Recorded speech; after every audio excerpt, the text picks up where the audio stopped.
Vous écoutez le débrief, issu de l'épisode S1103 du podcast Faut pas pousser les ISO, diffusé le jeudi 2 octobre 2025.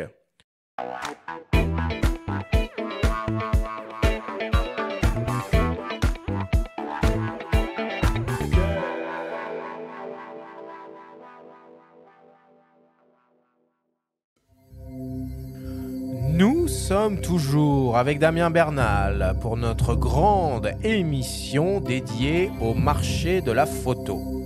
Cette semaine, exceptionnellement, pas de débrief. On vous propose plutôt de sortir à nouveau la boule de cristal et d'essayer de prédire l'avenir pour savoir quels seront les futurs boîtiers optiques qui vont voir le jour dans les semaines, mois et années à venir. Madame Irma 2025 vous est présentée cette semaine par Miss Numérique, le partenaire numéro 1 des créateurs d'images. Allez, on attaque. Canon, Damien. Quelles sont tes prédictions chez Canon sur ce qui est probable et sur ce que tu aimerais dans ton fort intérieur voir arriver? Le R6 Mark III, c'est sûr, parce que je pense que le capteur de la C50 va s'y loger assez bien, parce que en fait, c'est une montée en définition, en gros. Ça sera un Canon R6 Mark II qui passera à 33 millions de pixels, comme le A7 IV. Donc, ça fait du sens. Et après, on le disait, un Canon R7 Mark II, probablement. Et moi, pourquoi pas un Canon R8 Mark II. Ouais, moi c'est celui que j'aimerais voir arriver en tout cas parce que j'étais assez déçu par le premier R8. Je trouvais que la batterie, la batterie était pas au niveau. C'était la batterie du RP globalement vraiment pas suffisante et l'absence de stab aussi était préjudiciable. Et sur ce segment à moins de 2000 €, quand on voit ce que fait Nikon avec le Z5 II, moi, j'aimerais bien que Canon réplique et propose un R8 II avec un petit peu plus de spec quoi. Il y a un petit peu de boulot. Donc j'aimerais bien voir arriver ce boîtier là. Parfait. Passons à Fujifilm. Alors, ils sont tellement chauds en termes de nouveautés que c'est un peu plus compliqué de prédire l'avenir de Fujifilm, Damien. Ouais, j'y réfléchis en même temps. Et c'est vrai que Fuji, comme ils font sans arrêt des pas de côté, c'est difficile de savoir qu'est-ce qu'ils vont faire. Pour autant, je pense que là, on parlait de la gamme grand public qui était un peu laissée.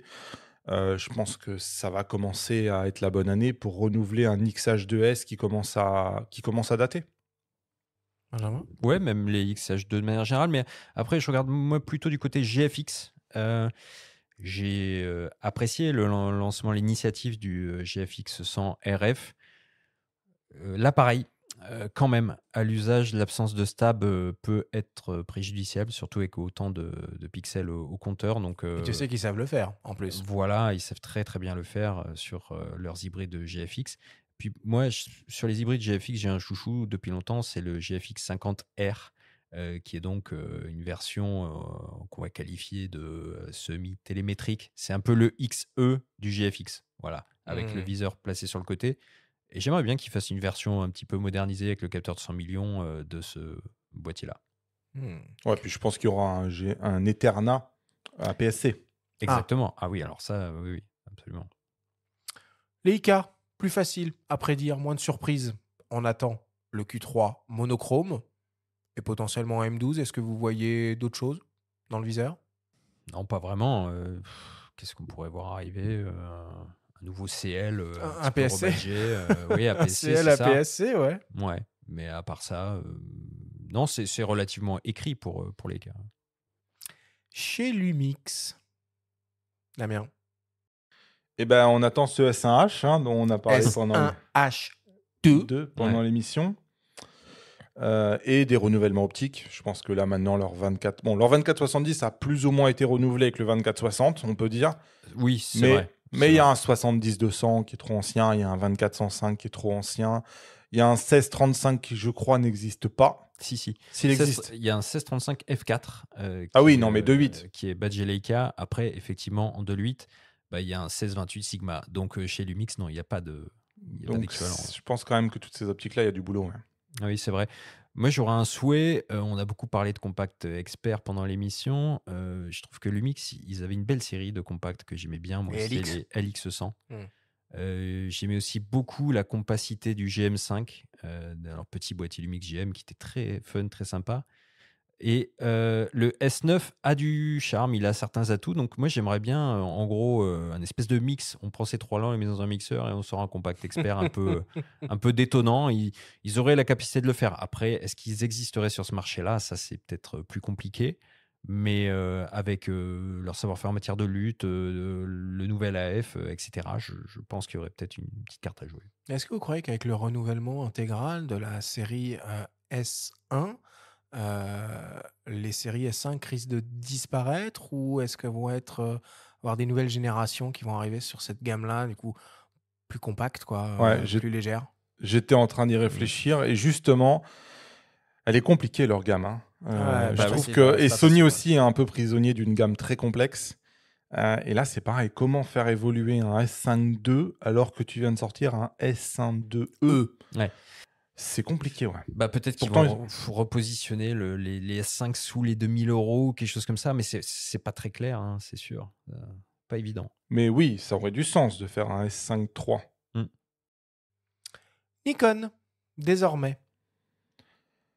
Alors Nikon, je trouve que c'est beaucoup plus clair. Ils sont arrivés au bout du bout de ce qu'ils pouvaient faire avec les composants du Z9.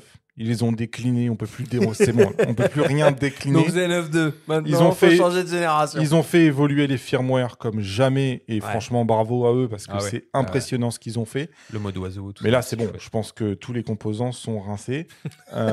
Donc non mais c'est vrai.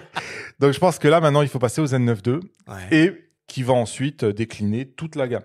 Mais je pense qu'on est arrivé là. Z6 IV. Et ils ont annoncé que le cinéma, c'était une gamme aussi. Donc, qui dit gamme dit. Il autre reste un modèle. petit inconnu, Z7 une petite III? inconnue, ouais, le Z7 III, éventuellement. Et un Est-ce que- APS-C un peu expert. Est-ce qu'on ferait pas un Z7 III sans capteur empilé, donc avec un prix un petit peu plus accessible, voilà. Est-ce qu'il n'y a pas une petite place pour ça? Je pense pas. Je sais pas. C'est- Et un D500 like. Et oui, APS-C, ça, le ça, très oui. orienté. Ça, oui. Bah, Ah oui. En fait, tout ce qu'on a pu Équivalent dire, du R7, quoi. c'est ça, tout ce qu'on a Bah, pu dire du pour R7 le Mark R7, II même. c'est Qui ça. n'existe pas encore. Il n'y a pas d'équivalent du D500 aujourd'hui. Le D500 qui était un boîtier fabuleux. Mais je serais déçu de l'avoir maintenant. C'est-à-dire que j'aimerais vraiment qu'il arrive avec la nouvelle technologie Ok. issue d'un Z9 II. Comme Canon l'a fait avec le R1, qui Ouais. ensuite il décline rapidement dans les autres. Mm. Là, je trouve que voilà, ces composants-là, ils ont 4 ans. Et on a toujours la pré-rafale, par exemple, en JPEG. J'imagine pas un D500 qui arrive avec une pré-rafale en JPEG. Moi, je serais déçu. OM System maintenant, Damien. Alors, moi, je sais pas dans quelle gamme, mais j'ai toujours entendu que OM System avait des capteurs qui étaient toujours les mêmes, qui étaient toujours du 20 millions de pixels. Je serais intéressé de voir des capteurs un peu plus définis, tu vois, dans cette. Est-ce que c'est pas la limite du micro 4 tiers? C'est souvent ce qui a été dit. Donc, pour l'instant, c'est vrai que c'est limité à ce niveau-là. Il y a quand même des capteurs, pour le coup, empilés chez Olympus, enfin chez OM System, donc ça, c'est pas mal. Non, moi, c'est surtout du côté des optiques. Il y a le 40-150 f de 8 qui est très vieillissant et qui mériterait une version 2. Ça, ce serait bien. Ce serait bien que ça arrive. Surtout qu'ils ont mis l'accent sur les longues focales récemment avec des optiques assez extraordinaires comme le 50-200 ou le 90 mm macro. Ils avaient fait une version 2 du 12-40 f2.8 qui est un superbe zoom. Bah, ce serait bien qu'ils fassent la même chose avec le 40-150. Et est-ce que vous ne pensez pas qu'un boîtier plutôt compact, avec une visée numérique un peu déportée, un bel objet qu'on a envie d'avoir, plutôt agréable à utiliser pour faire du reportage, de la photo de rue, et tout aussi agréable à regarder sur une table basse d'une cheminée, ça aurait du sens. Si vous voyez ce que je veux dire. Je suis Bref. pas sûr qu'ils aient la clientèle pour ça. Moi, Bah, c'est moi la clientèle. Bah, je veux mon peut- PDF. Peut-être, mais de plus en plus, là, tu vois, en suivant le marché, tu te dis, il faut avoir les clients parfois. Il suffit pas d'avoir le produit. Parfois, Ouais, il faut ouais. avoir le client. Et ça met des années parfois, hein. Et Le c'est vrai truc, que c'est qu'il se positionne tellement là sur l'outdoor. bah, c'est ça, la Olympus, nature, c'est la randonnée, l'animalier. l'animalier, que faire le pas de côté pour Tu le vois coup, pour aller reséduire du Ouais, hipster et du je pense que machin. ça serait difficile. Difficile. Non, Ouais. mais c'est vrai qu'en reparlant de outdoor, ils ont aussi une carte à jouer du côté TG. Moi, je suis toujours Il y en a étonné. eu un cette année, hein, Ouais, mais une mise à niveau quoi, du TG7. Oui, parce que c'est des boîtiers qui marchent très bien auprès des plongeurs, auprès des photographes outdoor. On peut être étonné, surpris, mais tout l'écosystème TG, bah, ça continue de fonctionner chez eux. Donc, bon, ça reste une exception, hein. On parlait tout à l'heure de GoPro, d'Insta, DJI. C'est étonnant, moi, je trouve, de voir ces boîtiers comme ça survivre. Mais on comprend un peu mieux pourquoi, quand on va parler à ces communautés-là, avec les questions qui existent et tout, il y a un vrai écosystème. Rico. Bon, on en a parlé, le monochrome, la possibilité de décliner avec des focales un peu différentes. Ouais, ça, ils l'ont déjà fait, le GR3 X, donc on peut imaginer un GR4 X avec un 40 mm.